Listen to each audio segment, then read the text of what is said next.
오늘 하나님께서 우리에게 주시는 말씀을 읽겠습니다. 오늘 우리에게 주신 하나님의 말씀은 마가복음 2장 18절부터 28절까지의 말씀입니다. 마가복음 신약성경 제가 가진 성경으로는 55면입니다. 마가복음 2장 18절부터 28절까지의 말씀을 저와 여러분이 한 절씩 교독하겠습니다. 요한의 제자들과 바리새인들이 금식하고 있는지라 사람들이 예수께 와서 말하되 요한의 제자들과 바리새인의 제자들은 금식하는데 어찌하여 당신의 제자들은 금식하지 아니하나이까?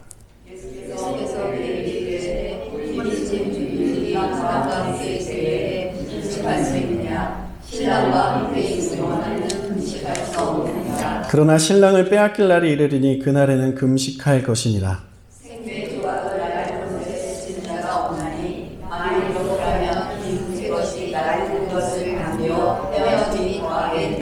새 포도주를 낡은 가죽 부대에 넣는 자가 없나니 만일 그렇게 하면 새 포도주가 부대를 터뜨려 포도주와 부대를 버리게 되리라. 오직 새 포도주는 새 부대에 넣느니라 하시니라.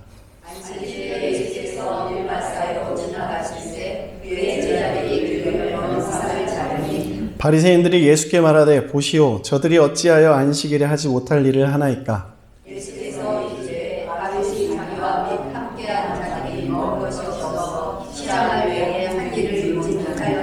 그가 아비아달 대제사장 때에 하나님의 전에 들어가서 제사장 외에는 먹어서는 안 되는 진설병을 먹고 함께한 자들에게도 주지 아니하였느냐?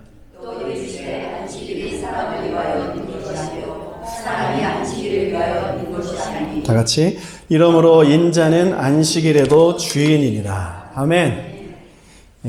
저는 신학교를 한 10년 정도 다닌 것 같은데요. 참 많은 교수님을 만나서 배웠었습니다. 그 중에서 제 신학의 세계에 눈을 뜨게 해주신 분이 신학교 이제 처음 1학년 들어갔을 때 만난 조직신학 교수님이셨어요. 이름이 난 분은 아닌데 저는 그분이 이분이 진짜 신학자구나 라는 것을 알게 되었습니다. 왜냐하면 이분은 자신의 신학의 세계를 가지고 있었습니다. 세상에 이름이 널리 알려진 유명한 신학자들은 어떤 큰 스승님의 사상을 따라서 그대로 전하는 일들이 많이 있습니다. 독일의 칼 바르트라든가 위르겐 몰트만, 판넨베르크, 존 칼빈 이런 분들의 신학을 그대로 받아서 후학들에게 전달을 하는 거예요. 물론 그것은 정말 중요한 일입니다. 그러나 제 관점에서는 그것보다 더 중요한 것이 남의 신학보다 나의 신학이 더 중요하다 이렇게 생각을 합니다. 이 성경을 기반으로 한 것을 전제 조건으로 하죠. 제가 만났던 이 교수님은 자신의 신학의 관점을 한마디로 표현을 하셨는데 긴장적 일치다 이렇게 표현을 하셨어요. 구약과 신약 사이에 그 긴장이 있죠. 율법과 예수 그리스도의 그 복음 사이에 그 긴장이 있는데 이것을 성령과 예수 그리스도의 그 진리가 일치시키셨다 이런 개념입니다. 본인의 신학적 관점이 있고 그것을 신학계의 이 주류 사람들이 인정하지 않아서 이분이 유명하게 되지 않았을 뿐이지 저는 하나님께서 정말 이분을 귀하게 사용하고 계신다는 걸 많이 느꼈습니다. 그리고 지금도 그렇게 쓰임받고 계세요. 그거면 된 거죠. 하나님께서 인정해 주시면 되는 것 아니겠습니까? 사랑하는 여러분, 이것처럼 우리에게는 나 자신의 신앙이 필요합니다. 신앙의 색깔은 우리가 여러 가지로 가지고 있을 수 있어요. 제자훈련파가 있고 기도파가 있고 전도파가 있고 충성파 여러 가지 신앙의 배경을 가지고 있는 사람들이 있습니다. 여러분은 어떤 신앙의 배경을 가지고 있습니까? 그러게 여러분들의 신앙생활하면서 무엇이 가장 중요하다고 생각하십니까? 우리는 각자 하나님을 만난 방법도 다르고 그리고 신앙의 배경도 달라요. 기도를 크게 해야 기도를 한 것 같은 사람이 있는 반면에 묵상으로 기도를 해야 정말 기도한 것 같다라고 여기는 사람들도 있습니다. 이렇게 각각 다른 환경에서 신앙생활을 하다가 성령께서 어떠한 이유에서인지 몰라도 한 교회로 여러 신앙의 배경이 있는 사람들을 묶어주실 때가 있어요. 지금 우리 교회가 그런 교회 아니겠습니까? 그럼 여기에 엄청난 긴장이 생기게 돼요. 모두 자기 자신만의 신앙의 정수들이 있습니다. 그런 이야기 들어보셨습니까? 교회에 이 강단에 카페트를 새로 깔아야 되는데 카페트 색깔을 보혈 색깔, 빨간색으로 해야 된다. 아니다. 빨간색 아니고 다른 색깔로 해도 된다. 이 두 진영이 서로 의견이 대립해서 교회가 분열되었다는 이야기. 세상에 세워진 많은 교회에는 여러 가지 긴장들이 있습니다. 이건 이래야 된다. 저건 저래야 된다. 한다는 이런 생각들. 이러한 긴장은 여러분 계속될 거예요. 주님 오실 때까지. 그래서 우리는 긴장의 끈을 놓치면 안 되는 거죠. 사람은 어쩔 수 없이 편견과 선입견을 가지고 살아갑니다. 그리고 사람은 늘 굳어가는 그런 삶을 살아갈 수밖에 없어요. 교회는 어떤 곳입니까? 교회는 자신의 견해가 관철되는 곳이 아니에요. 심지어 이것이 진리의 가장 명확한 부분이라 할지라도 교회는 자신의 명확한 이 견해가 관철되는 곳이 아니라 그 견해를 십자가에 못 박고 나를 부인하고 낮은 자세로 더 섬겨서 이 교회 안에 성령의 연합과 일치를 이뤄내는 그 장이 바로 교회인 것입니다. 그것을 하나님께서 원하고 계십니다. 우리 교회가 그런 교회 되기를 원합니다. 어떤 사람 마음이 딱딱해져 있다라고 표현을 하는 경우가 있어요. 그때 저 사람 마음이 딱딱해져 있어 라고 표현하는 그때 그것을 그렇게 표현하는 내 자신의 마음은 딱딱한지 부드러운지 먼저 생각해 보아야겠죠. 세상에도 여러 가지 긴장들이 있습니다. 지금 이 미국 대선 주자들의 신경전이 엄청나잖아요. 나라를 잘 다스릴 수 있는 방법이 각각 다른 거예요. 그래서 이 팽팽한 긴장을 가지고 있습니다. 남북한도 지금 엄청난 이 긴장 속에 있어요. 여러분 가정과 여러분의 삶에는 어떤 긴장이 있습니까? 재정적인 긴장, 자녀 교육과 우리 미래에 대한 이 불투명한 미래에 대한 여러 가지 긴장이 있을 수 있어요. 심지어 일상생활에도 그렇죠. 예를 들어서 주방은 일치가 되지 않은 아주 유명한 장소잖아요. 시어머니와 며느라가 주방에서 만나면 이 남편이 엄청 긴장을 합니다. 특히 명절에 요즘은 자녀들이 부모님 댁을 방문하는 것도 있지만 부모님이 자녀들이 사는 도시로 방문하는 경우들이 있어요.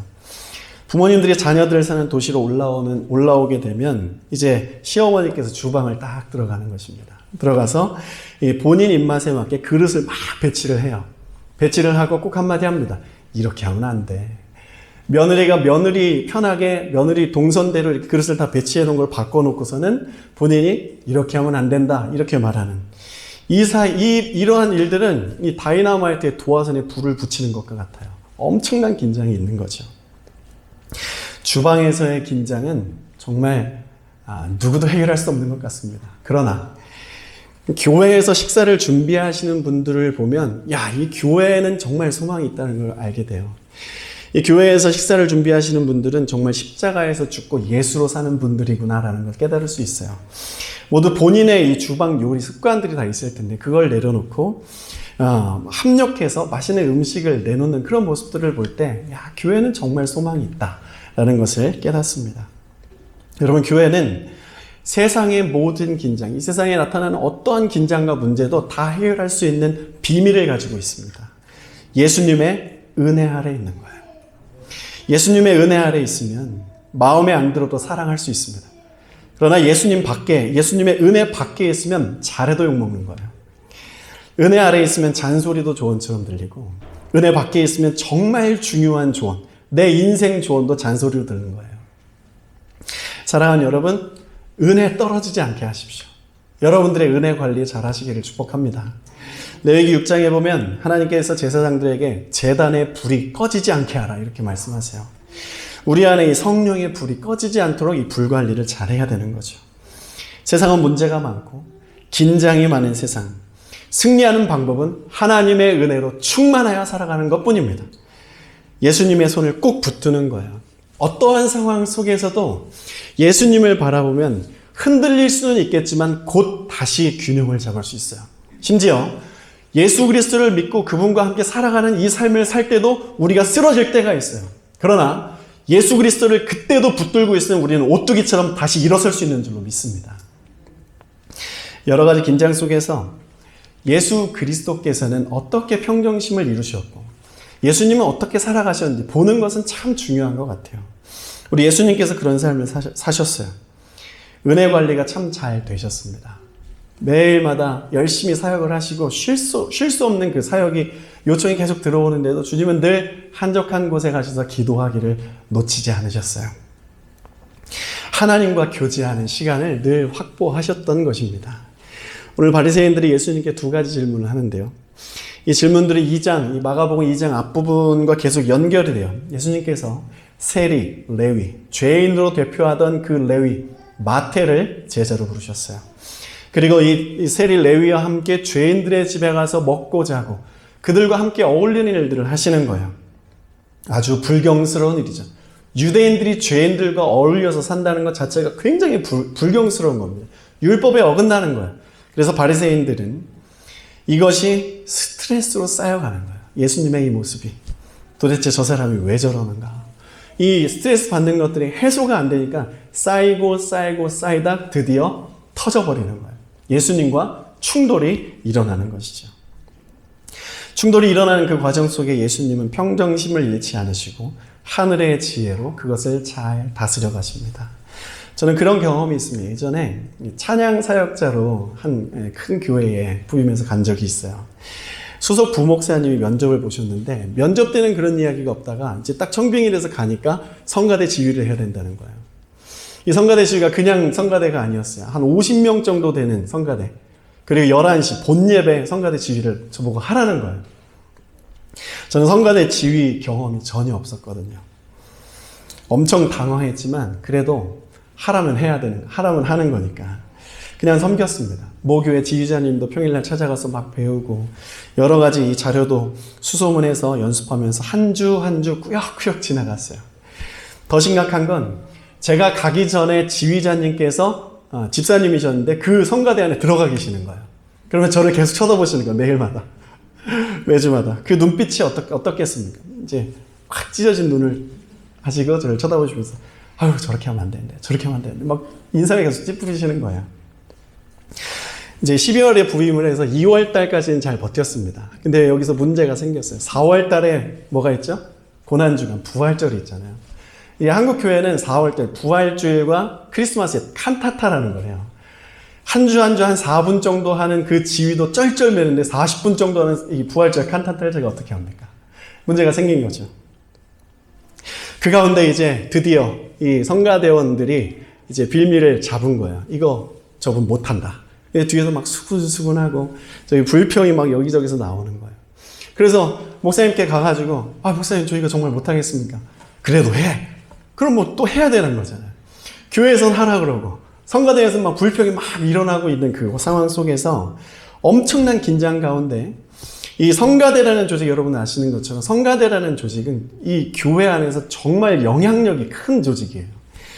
그때 이 담임 목사님께서 이제 나타나셔서 저와 이 성가대 간의 이 트러블, 이 긴장을 잘 중재해 주셨어요. 결국 저는 그 사역을 내려놓고 교육부 전도사 다시 부임하게 되었습니다. 성가대도 이제 러시아 유학파 새로운 이 지휘자를 모셔가지고 잘 이제 부활절 칸타타도 잘 마치고 그 다음 이제 문제 없이 잘 평안한 시간들을 가지게 되었어요. 그것처럼 이 예수님 시대에 바리새인들의 영향력이 참 상당했습니다. 그들이 예수님을 못마땅하게 바라보고 있었던 거예요. 나사렛 출신 주제, 번듯한 집도 없는 사람이 늘 B급 인생들만 데리고 제자로 데리고 다니면서 새로운 뭐가 있다는 것을 막 신드롬을 일으키는 것이 얼마나 못마땅했겠습니까? 마음에 안 들었어요. 바리새인들은 기회만 생기면 예수님과 이 제자들을 비하하고 평판을 낮추려는 마음의 준비가 되어 있었습니다. 그런데 드디어 그 기회를 잡게 된 거예요. 바리새인들이 대답을 위한 질문이 아니라 예수님을 비하하기 위한 질문을 하는데 이게 바로 오늘 말씀의 제목, 닫힌 질문이에요. 예수님을 비하하기 위한 질문. 이에 대해서 주님은 어떻게 열린 질문을 하는지, 이 긴장적인 이 상황을 어떻게 일치시키는지 우리가 그걸 보고 그것을 좀 배우기를 원하는 거예요. 첫 번째는 금식의 문제, 두 번째는 안식일의 문제였습니다. 첫 번째 문제부터 보면 예수님과 제자들이 자신들이 전통적으로 지켰던 이 전통적인 이 경건의 습관이 금식, 이 습관을 따르지 않는다는 거예요. 획일화의 문제죠. 여러분, 신앙은 획일화될 수 없는 것입니다. 신앙의 배경이 각자 다른 것처럼 이것이 어떤 것이 옳은 것이다라고 말할 수 없는 거예요. 모든 것이 합력하여 선을 이루는 것뿐이죠. 내가 금식한다고 저 사람도 금식할 필요는 없는 것입니다. 물론 금식은 경건 훈련에 있어 참 중요하고 필요한 일들이긴 해요. 그러나 금식은 해야 할 때가 있다고 예수님께서 말씀하세요. 주기적으로 금식을 하면서 사람들에게 자신의 경건을 드러냈던 이 바리새인들과 또한 조금 더 급진적이고 복음과 조금 더 가까웠던 세례 요한의 제자들이 금식을 하는데 왜 예수님의 제자들은 금식을 하지 않습니까? 질문을 하는 거죠. 예수님의 대답이 이런데요. 메시지 성경에 제가 한번 적어왔는데 다 같이 읽어보겠습니다. 시작. 신부와 함께 있는 동안에는 즐겁게 보내는 법이다. 정겨운 축하의 모닥불이 찬물을 끼얹는 사람